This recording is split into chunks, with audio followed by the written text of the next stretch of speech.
Bismillahirrahmanirrahim. Bienvenue mes chers amis dans la deuxième partie du cours des diarrhées aiguës. La fois passée, on avait vu les définitions et les trois mécanismes que j'insiste sur. Cette fois-là, on va aborder la clinique avec la démarche diagnostique, l'examen clinique et les examens paracliniques à prescrire devant une diarrhée aiguë. Toujours les supports sont disponibles dans la description à télécharger. Je vous invite toujours à abonner mes chers amis pour recevoir ces vidéos durant toute l'année et je demande votre support avec du maximum de j'aime et de partage pour que ces vidéos-là atteignent le maximum des étudiants. C'est pour votre bénéfice, mes chers amis. Donc, la démarche diagnostique, bien sûr, nous sommes habitués à ça. C'est les étapes d'un examen clinique. Donc, on a de l'interrogatoire, premièrement. Dans l'interrogatoire, vous allez préciser le mode de début.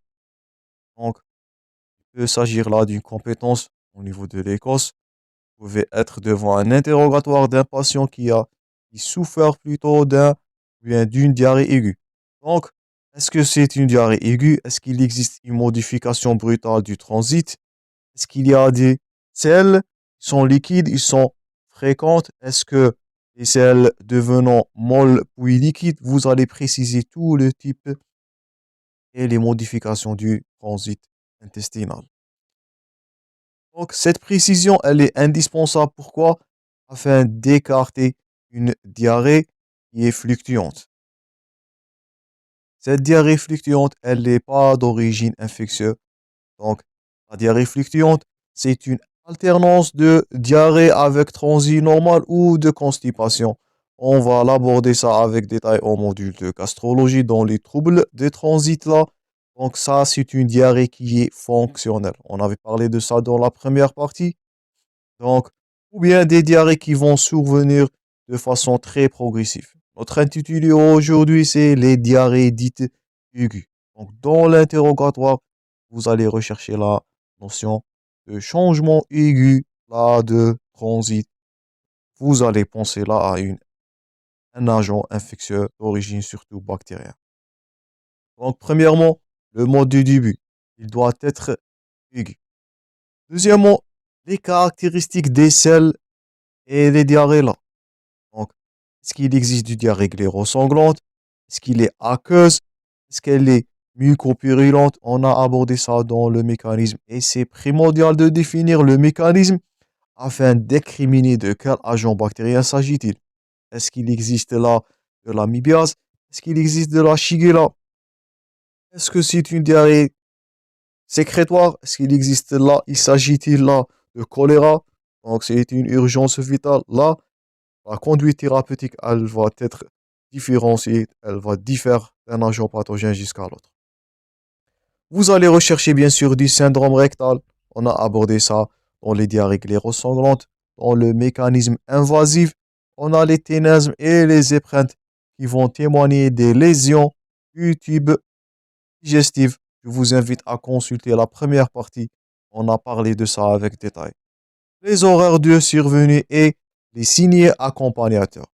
Bien sûr, premièrement, c'était la fièvre, les vomissements, les douleurs abdominales, les frissons. Vous allez rechercher tous les signes accompagnateurs. Il peut s'agir là d'une complication. Parfois, il s'agit, comme on avait dit, des hémorragies, des sepsis. Vous allez déceler est-ce qu'il existe des autres signes qui vont témoigner de gravité. Donc, un bon médecin doit faire un interrogatoire minutieux, une enquête policière devant n'importe quelle pathologie, pas seulement de la diarrhée aiguë.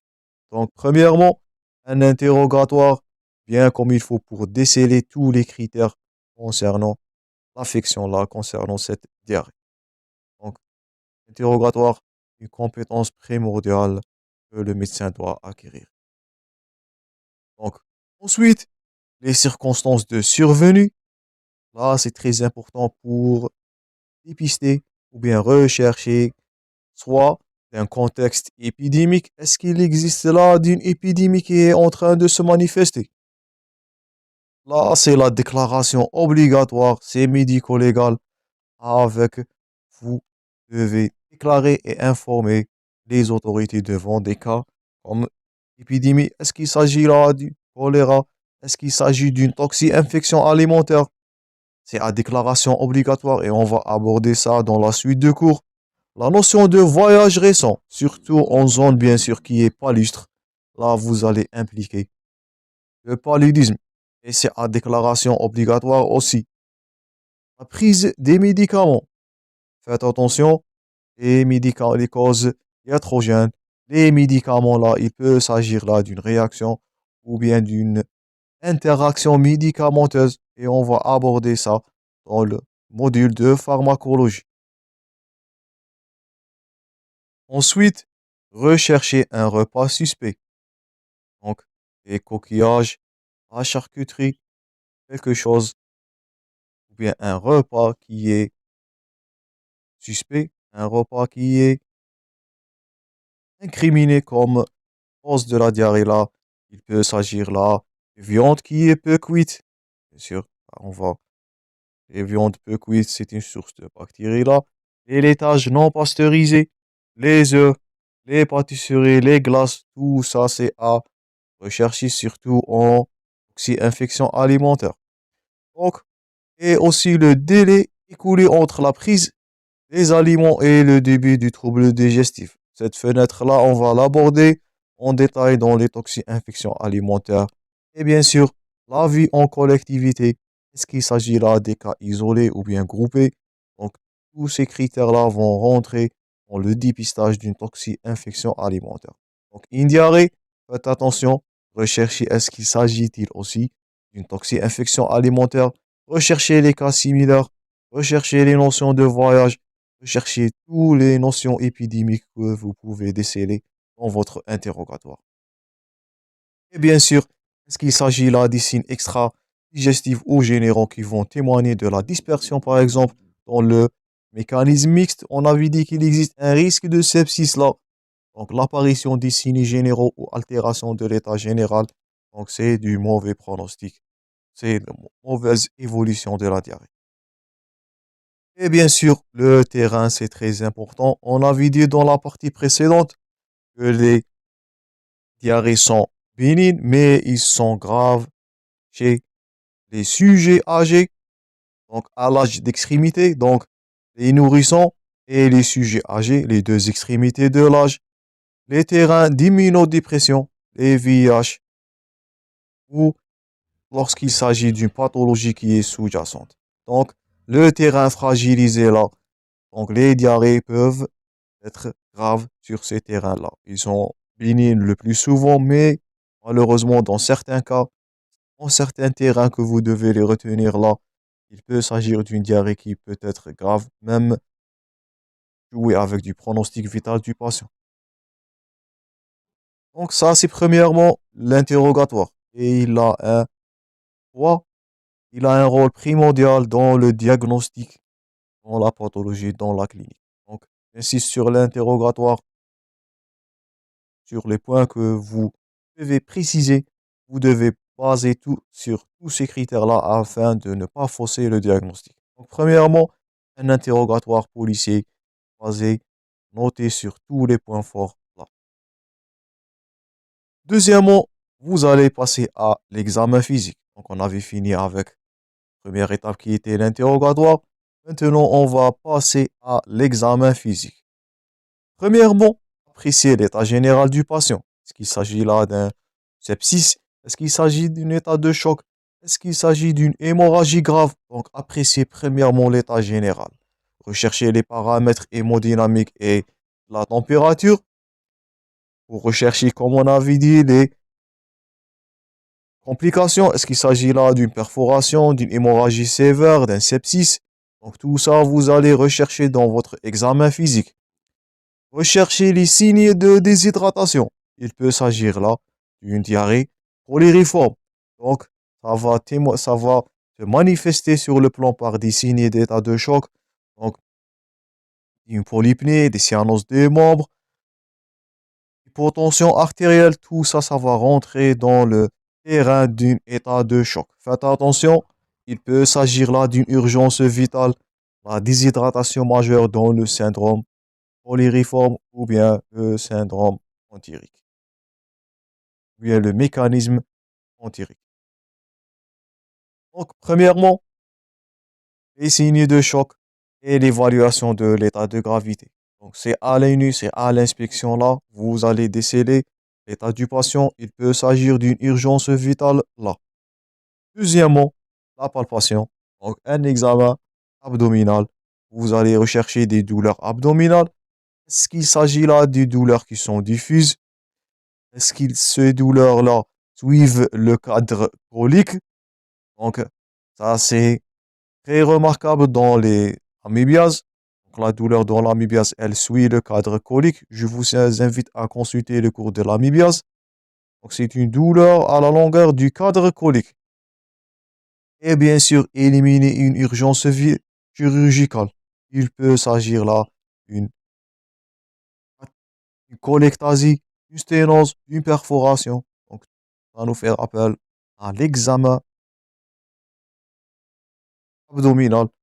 Donc, faites attention aux urgences vitales. Recherchez aussi les signes extradigestifs, articulaires, cutanés. Il peut s'agir là de la dissémination de l'agent pathogène. Et dernièrement, on finit toujours l'examen gastrique par du toucher rectal dans l'ampoule rectale pour rechercher des hémorragies dans l'ampoule rectale. Est-ce qu'il s'agit du sang? Est-ce qu'il y a de la matière fécale? Est-ce qu'il y a là d'une occlusion? Donc, ça, c'est l'examen typique clinique dans l'examen digestif là. Donc, interrogatoire, premièrement, recherchez tous les données. Deuxièmement, faites votre examen physique, donc examen de l'appareil digestif. Donc, donc l'examen commence par l'appréciation de l'état général et se termine jusqu'à l'arrivée au toucher rectal. Donc, examen prudent, examen adéquat, examen pour rechercher tous les critères, toutes les pathologies qu'il peut s'agir dans cette infection-là. Donc, deuxièmement, l'examen physique. Troisièmement, un tableau là récapitulatif pour rechercher les signes de déshydratation. Donc, ça nous fait rappel à la physiopathologie. On a deux déshydratations. On a déshydratation qui est extracellulaire et une déshydratation qui est intracellulaire. Donc, ça nous fait rappel à la physiopathologie, à la sémiologie des troubles hydriques. Donc, on récapitule. Les signes de déshydratation extracellulaire, ce sont les plis cutanés qui vont être pathologiques. Les plis cutanés vont persister. Les signes oculaires, donc, c'est l'enfoncement des globes et l'hypotonie des globes oculaires. Comme vous voyez là, les globes oculaires, ils sont hypotones. Donc, tout ça sont des signes d'une déshydratation, je répète, extracellulaire. Donc, je pense que vous avez acquis la différence entre déshydratation extracellulaire et intracellulaire. Donc, ça, c'est de la sémiologie. Aussi, chez le nouveau-né, on a la dépression de la fontanelle. Je vous invite à prendre ce tableau-là en note. Il peut s'agir là des questions des examens. Donc, ce sont des critères de gravité là. Une déshydratation, c'est un signe de gravité. Donc, les plis cutanés, c'est extracellulaire. Les signes oculaires, comme on avait vu dans l'illustration, la dépression de la fontanelle chez le nouveau-né et les signes hémodynamiques, c'est l'hypotension, la tachycardie avec du pouls qui est filant, les marbrures et l'oligoanurie. Tout ça sont des signes graves. Une déshydratation sévère, ils sont fréquemment retrouvés aussi dans les états de choc. Donc, la déshydratation extracellulaire, c'est facile à déceler. Donc ça, c'est de la sémiologie. Deuxièmement, les signes de déshydratation, mais cette fois-là qui est intracellulaire. Donc, là, c'est plus grave. Donc, c'est la sécheresse des muqueuses, la fièvre, les signes neurologiques. Donc, la déshydratation, c'est les troubles de conscience. Et je répète, ce sont des signes de gravité. Ils vont témoigner d'une déshydratation sévère et majeure. Et les signes d'acidose métabolique avec de la polypnée. Donc, tout ça sont des critères, malheureusement, de gravité, de sévérité de la déshydratation. Là. Donc, retenez les deux signes de déshydratation extra et intracellulaire. Je répète, il peut s'agir là des questions des examens car ces critères-là sont des signes de gravité. Et là, vous voyez la gravité de la déshydratation et surtout chez le nouveau-né, et le sujet, l'âge. Donc, à l'âge très jeune, les nourrissons et n'oublie pas les patients, les vieillards, les âgés et bien sûr l'état d'immunodépression. Tout ça sont des critères de gravité. Donc là, vous voyez la gravité de la déshydratation sur le pronostic vital. Maintenant, les critères d'hospitalisation. Donc, quand vous voyez là une déshydratation majeure, là, c'est une indication à l'hospitalisation. Donc, cette hospitalisation, elle est recommandée devant des facteurs de gravité que vous êtes censé de les retenir aussi. Donc, chez un nourrisson, l'âge moins de 3 mois, donc ça c'est clair, un nourrisson, il est vulnérable à la déshydratation. Lorsqu'il existe de pathologies sous-jacentes qui sont décompensées dans les terrains de comorbidité là, les vomissements incoercibles qui vont rendre la réhydratation orale impossible. Et là, ça nous fait rappel au cours de la choléra, on a le recours de la réhydratation par voie parentérale là. Donc, les vomissements, ils vont interrompre la réhydratation par voie orale et là, il s'agit d'un critère de gravité. Le patient doit subir une réhydratation parentérale là. Un autre signe de gravité, lorsque les diarrhées sont diffuses plus de 5 jours là, c'est bien sûr le risque de déshydratation qui est aussi posé là. Le retentissement sur l'état général, ou l'hémodynamique, l'hypovolémie, le collapsus, tout ça c'est de la physiopathologie et bien sûr la déshydratation sévère. Donc tout ça est en faveur d'une déshydratation qui est sévère sur le pronostic vital. Donc, première complication, tout ce qui a relation avec une déshydratation majeure. Ce sont des critères d'hospitalisation, faites attention. Deuxièmement, les signes de sepsis. On avait vu ça dans le mécanisme mixte. C'est pour cela que j'insiste sur les mécanismes de la diarrhée. La cholectasie, tout ça, ce sont des complications. Et bien sûr, la diarrhée fébrile au retour d'une zone d'endémie paludisme. Il peut s'agir là d'un accès paludisme et parfois d'un accès pernicieux, c'est du neuropaludisme. Donc, tout ça sont des critères de gravité, des facteurs de gravité, sont faciles à retenir. Tout ce qui a un rôle avec une déshydratation majeure, une complication colique de n'importe quel type, de saignement, de perforation, de cholectasie et bien sûr du paludisme. Ce sont des urgences et c'est la déclaration obligatoire, bien sûr, surtout devant le paludisme. Donc, on a complété, on avait terminé avec de la clinique. Donc, j'espère que vous avez gardé la clinique en tête. Et maintenant, on va passer aux examens paracliniques. On va passer à la paraclinique. Qu'est-ce que vous allez prescrire comme examen complémentaire? Et c'est primordial pour vous. Et c'est primordial à retenir. Donc, quelle est la conduite à tenir devant une diarrhée? Qu'est-ce que vous allez prescrire comme examen complémentaire? Donc, premièrement, il existe des examens qui sont non systématiques. Donc, la prescription de ces examens complémentaires, elle est non systématique, mais devant des diarrhées qui sont sans facteur de gravité. On avait dit que les diarrhées sont bénignes. Donc, dans les critères de bénignité, il n'est pas systématique de prescrire des examens complémentaires, juste une surveillance. Donc, quels sont les diarrhées sans facteur de gravité? Donc, aucun examen paraclinique devant des diarrhées qui ne sont pas des facteurs de gravité qu'on a cités précédemment. Donc, là, c'est de l'hospitalisation, mais là, c'est la bénignité. Aucun examen paraclinique. Une diarrhée de durée qui est inférieure à 3 jours, donc une résolution spontanée là.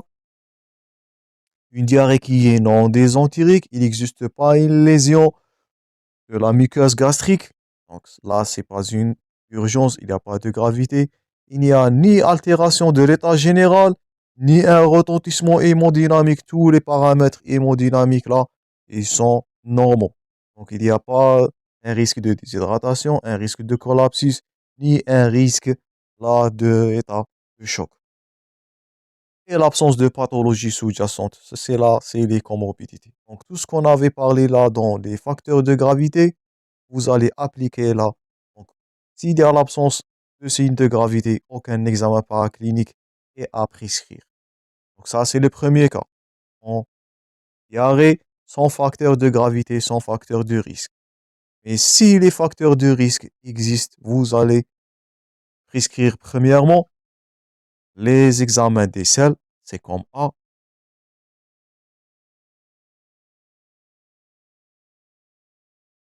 les examens sanguins et les examens morphologiques. On va les détailler. Donc, comme examen des selles, c'est la cytologie des selles. Vous allez rechercher les leucocytes qui sont altérés et les hémocylars, surtout en syndrome qui est invasif devant des diarrhées qui sont glérosanglantes. Là. Premièrement, la cytologie des selles. Deuxièmement, la coproculture. Donc, cette coproculture, elle doit être faite sur des selles qui sont fraîches, qui sont conservées moins de 10 heures à 4 degrés Celsius. Donc, cette coproculture, elle est faite sur deux milieux, milieu standard et milieu sélectif. Vous allez voir pourquoi. Pour isoler les germes. Donc, on va isoler les germes pathogènes. Vous allez faire l'antibiogramme là, c'est systématique.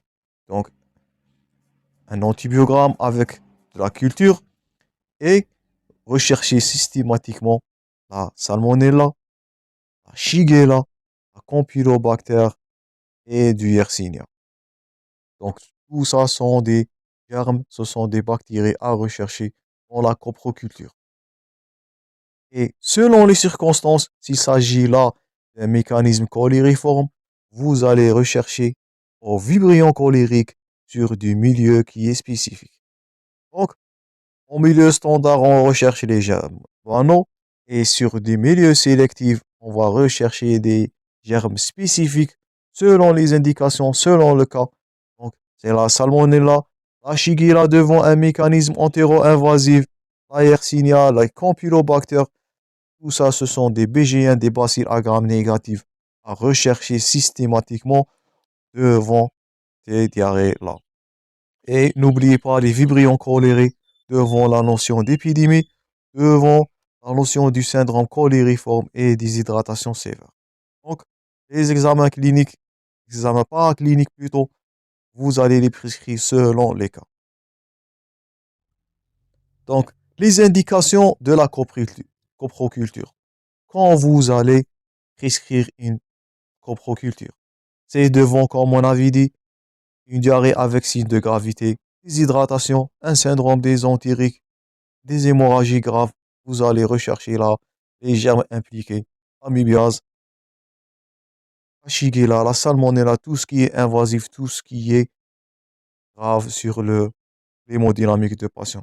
Un syndrome des entériques, le voyage vers une zone tropicale, vous allez rechercher là du paludisme, donc la coproculture.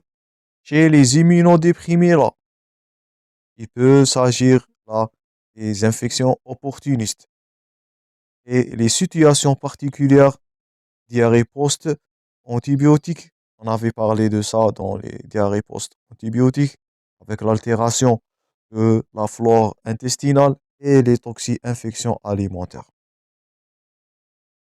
Lorsqu'il s'agit du fièvre élevé supérieur ou égal à 39 degrés, et bien sûr, lorsque les diarrhées là sont supérieures à 3 jours, malgré un traitement symptomatique bien conduit, vous allez rechercher un germe qui est atypique là.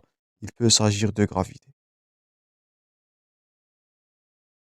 Troisième examen, la parasitologie des selles. Les selles, bien sûr, fraîches sur 3 jours de suite.